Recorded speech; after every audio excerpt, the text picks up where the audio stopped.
Hey there, welcome to bi caps. My name is C Angatpal Singh और आज हम बात करने वाले हैं ट्रेडमार्क्स के बारे में। तो क्या किसी के रजिस्टर किए हुए ट्रेडमार्क को आप कैंसिल करा सकते हो, यानी कि किसी की रजिस्ट्रेशन को कैंसिल करवा सकते हो? ये जानने के लिए थोड़ा सा पहले ट्रेडमार्क के प्रोसेस को समझ लेते हैं। ट्रेडमार्क की रजिस्ट्रेशन का प्रोसेस शुरू होता है सर्च से, यानी कि सबसे पहले आप सर्च करेंगे कि आपका जो ट्रेडमार्क है वो रजिस्टर हो भी सकता है या नहीं हो सकता। उसके लिए आप चेक करेंगे कि कहीं कोई एग्जिस्टिंग ट्रेडमार्क रजिस्टर्ड तो नहीं है सेम कैटेगरी में। और दूसरा, आप ये चेक करेंगे कि कहीं आपका मार्क डिस्क्रिप्टिव तो नहीं है। अगर ये आपने चेक कर लिया है तो सेकंड स्टेप है कि आप ट्रेडमार्क की एप्लीकेशन फाइल करेंगे। उस एप्लीकेशन को फाइल करने के बाद रजिस्ट्रार ऑफ ट्रेडमार्क जो है उस एप्लीकेशन को चेक करता है और उसके ऊपर एक एग्जामिनेशन रिपोर्ट इशू करता है। एग्जामिनेशन रिपोर्ट में ट्रेडमार्क का जो रजिस्ट्रार है वो या तो आपकी एप्लीकेशन को सीधा सीधा एक्सेप्ट करके एडवर्टाइज कर सकता है या फिर उसके ऊपर एक ऑब्जेक्शन रेज कर सकता है।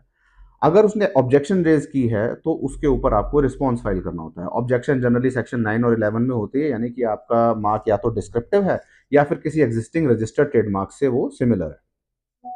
इन दोनों में से किसी भी टाइप के ऑब्जेक्शन आए, आप उसका लीगल तरीके से रिस्पॉन्स फाइल करेंगे। उस रिस्पॉन्स के अगेंस्ट फिर से रजिस्टर के पास तीन ऑप्शन होती हैं। पहली ऑप्शन होती है कि वो उसको एक्सेप्ट करके एडवर्टाइज कर ले। दूसरी ऑप्शन है कि वो रिजेक्ट करके आपकी एप्लीकेशन को वहीं खत्म कर दे। और तीसरी ऑप्शन होती है कि वो आपको पर्सनल हियरिंग का मौका दे। बट बहरहाल हम ये एज्यूम करते हैं कि आपकी एप्लीकेशन एक्सेप्ट हो गई। एक्सेप्ट होने के बाद वो एडवर्टाइज हो जाती है ताकि पब्लिक उसको वेरीफाई कर सके। यानी कि लेटस से आपने एप्लीकेशन फाइल की है किसी ट्रेडमार्क के लिए और मुझे लगता है कि नहीं, ये मार्क अगर आपको रजिस्टर कर दिया जाएगा तो इसमें इससे मैं अग्रीव हूं। मैं क्यों अग्रीव हूं? कि ये मेरे रजिस्टर ट्रेडमार्क से मैच करता है। इससे एक डिसेप्शन क्रिएट हो सकती है। तो यानी पब्लिक भी अपोज कर सकती है। सो पहले डिपार्टमेंट अप्रूव करेगा, उसके बाद पब्लिक के लिए छोड़ा जाएगा। पब्लिक में से भी कोई अपोज कर सकता है। और अगर कोई अपोज नहीं करता है तो एक रीजनेबल पीरियड के बाद आपको रजिस्ट्रेशन सर्टिफिकेट इशू कर दिया जाता है, जिसकी की वैलिडिटी होती है आमतौर पर 10 साल की। और 10 साल बाद आपको उसको रिन्यूअल कराना होता है। तो ये तो रजिस्ट्रेशन का प्रोसेस हो गया। अब सवाल था कि किसी ने ट्रेडमार्क रजिस्टर करा रखा है, ये सारा प्रोसेस उसने फॉलो किया, क्या उसके बाद आप उसकी एप्लीकेशन कैंसिल करा सकते हो?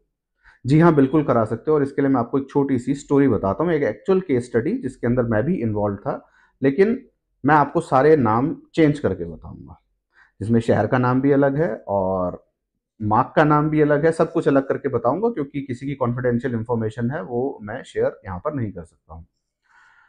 तो एक कंपनी जो कि लेट्स से सूरत में है और उसने एक ट्रेडमार्क अप्लाई किया ग्राफिकोना नाम से। वो ग्राफिक डिजाइनिंग का बिजनेस करना चाहते थे या ब्रांडिंग का बिजनेस करना चाहते थे और उन्होंने क्लास 35 के अंदर ग्राफिकोना नाम से एक ट्रेडमार्क रजिस्ट्रेशन की एप्लीकेशन डाली।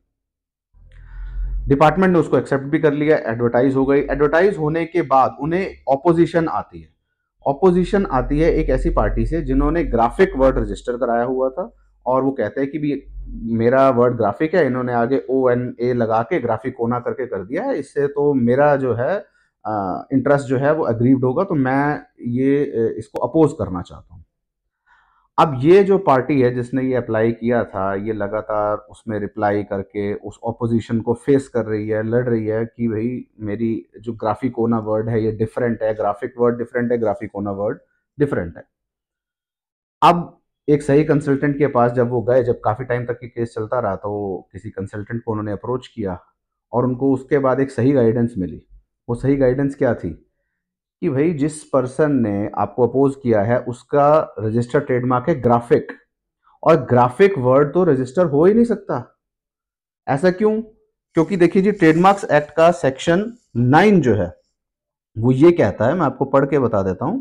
The trademark which are devoid of any distinctive character, that is to say not capable of distinguishing the goods और services of one person from those of another person, which consist exclusively of marks or indications which may serve in trade to designate the kind, quality, quantity, intended purpose, values, geographical origin, or the time of production of goods or rendering of services or other characteristics of the goods or service, which consist exclusively of marks or indication which have become customary in the current language or in the bona fide and established practices of the trade shall not be registered। अब इतना सब कुछ मैंने बोल दिया, इसका simple सा मतलब ये है कि जो भी वर्ड ट्रेड को रिप्रेजेंट करता है वो रजिस्टर नहीं हो सकता। फॉर एग्जाम्पल, मैं एक चार्टर्ड अकाउंटेंट हूं और मैं कहूं कि मैं कंसल्टिंग वर्ड को रजिस्टर कराना चाहता हूं, तो वो नहीं हो सकता। ये तो ट्रेड है, ये तो ट्रेड का नाम है। कंसल्टिंग तो हर कोई कर रहा है, तो आप कैसे इस वर्ड को रजिस्टर करा सकते हो? तो ग्राफिक वर्ड जो है वो रजिस्टर अगर करके दिया ट्रेडमार्क रजिस्ट्री ने तो वो गलत है। तो अब क्या ऑप्शन थी हमारे पास? हमारे पास ये ऑप्शन है कि हम सेक्शन 57 में एक एप्लीकेशन फाइल करें रेक्टिफिकेशन की, ये जो रजिस्ट्रेशन हो रखी है ये गलत है। ऐसा ही किया गया और अल्टीमेटली जो वो ग्राफिक नाम से रजिस्टर्ड था वो उसकी रजिस्ट्रेशन कैंसिल कर दी गई, यानी वो वॉइड एब इनिशो हो गई वो रजिस्ट्रेशन। और जब वो ग्राफिक रजिस्ट्रेशन ही वहां से हट गई रजिस्टर ऑफ ट्रेडमार्क से, तो अल्टीमेटली ये ऑपोजिशन वैसे ही कैंसिल हो गई और इनका ग्राफिकोना नाम से जो मार्क था वो ऑटोमेटिकली एक्सेप्ट हो गया और इनको रजिस्ट्रेशन सर्टिफिकेट मिल गया। तो कई बार सही गाइडेंस से क्या होता है कि आप सही स्ट्रैटेजी अपना पाते हो, आप एक स्ट्रैटेजी को रेगुलरली फॉलो कर रहे हो तो उसमें बिलीव करके, बट कई बार वो स्ट्रैटेजी गलत होती है और उससे बेटर स्ट्रैटेजीज अवेलेबल होती हैं। तो जी बिल्कुल, अगर कोई ऐसा मार्क है जो रजिस्टर्ड है लेकिन वो एक डिस्क्रिप्टिव मार्क है, तो आप उसको कैंसिल भी करा सकते हो सेक्शन 57 में रजिस्ट्रार ऑफ ट्रेडमार्क्स को एप्लीकेशन फाइल करके। और अगर रजिस्ट्रार ऑफ ट्रेडमार्क्स आपकी बात ना सुने तो आप हाई कोर्ट में भी इस एप्लीकेशन को फाइल कर सकते हो। लेकिन इससे दूसरी सीख क्या मिलती है? हमारे पास कई लोग ऐसे आते हैं जो हमें बताते हैं कि सर आप तो डिस्क्रिप्टिव मार्क रजिस्टर करने से मना कर देते हो, लेकिन हमने तो देखो जी कराया था और हमारा हो भी गया। तो बहुत खुश होते हैं इस बात से कि हमारा हो भी गया, लेकिन हो भी गया से आपको लाइफ टाइम एश्योरेंस उसकी नहीं मिल गई। अगर ऐसा डिस्क्रिप्टिव मार्क आपने किसी तरीके से, किसी मेथड से, या डिपार्टमेंट की इग्नोरेंस की वजह से, या किसी ने अपोज नहीं किया उस वजह से आपने रजिस्टर करवा भी लिया है, तो some years down the line अगर कोई आके उसके ऊपर रेक्टिफिकेशन फाइल कर देगा तो आपका वो रजिस्टर्ड मार्क भी कैंसिल हो सकता है और फिर से आपको वो सारा नुकसान भुगतना पड़ सकता है कि आपने ये सारी ब्रांडिंग की होगी उस नाम की।